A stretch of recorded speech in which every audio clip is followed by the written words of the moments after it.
مساء الخير يا جماعه، انا مذيعه شاطره مش هبيده، بقول كلام حقيقي يبني العقول يخرب بيوت، بس مش عارفه ليه الناس بعد كل حلقه يطلعوني ترند ويشتموني وعايزين يقطعوا عيشي وانا اصلا غلبانه. هحكي لكم على اول 4 حلقات من البرنامج. اول حلقه من البرنامج انا كنت قاعده في كافيه الفيشاوي اللي هو في الحسين ده، ودخل عليا فجاه وانا قاعده سي ار 7 ومراته جورجينا، وقالوا لي ان هم بيتابعوا البرنامج قوي، ادوني شويه ديتيلز كده اخلي بالي منها وانا على الهوا. فوانا قاعده معاهم وفي ساعه صفا والله ما عملت حاجه، لومت عليه وقلت له ما دام رحت السعوديه اتجوز الوليه. تاني يوم طلعت حكيت اللي حصل في البرنامج بكل شفافيه، فطلعوني ترند.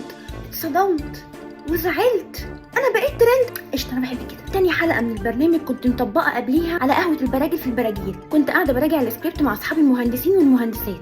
انا اصلا كنت كليه اعلام، بس انا كنت بحب ازوغ واروح هندسه القاهره، بحب قوي القعده هناك، فانا حاسه جدا بالمعاناه. فطلعت بعدها بيوم في البرنامج قلت ان المهندس لازم يتعامل معامله خاصه، لان حياته عباره عن براجل ومساطر وبريات واساتيك، حياه كي جي 2 قوي. فطلعوني ترند.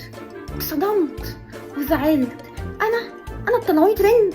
قشطه، انا بحب كده. تالت حلقه من البرنامج طلعت وقلت للستات لازم تتكلموا بصوت شتوي وما تسالونيش يعني ايه صوت شتوي، لان انا مش عارفه، واخترعت الكلمه دي وانا قاعده ونصحتهم وقلت لهم ما تصرفوش فلوسكم على البروتين، خليكي كده في البيت اناناسه منكوشه عادي زي ما انت، جوزك هيتبسط منك قوي لانك بتحافظي على جيب الفرعون. الفرعون ده اللي هو الراجل، لان الراجل ده ثروه قوميه، الراجل ده قطعه اثار.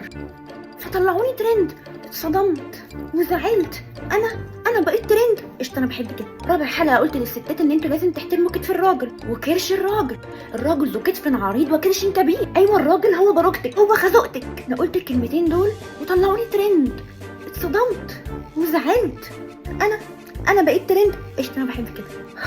دخلت على جروب اعترافات مذيعه وسالتهم هو انا كل يوم هطلع ترند؟ فقالوا لي انت كل يوم هتطلعي ترند. اتصدمت وزعلت.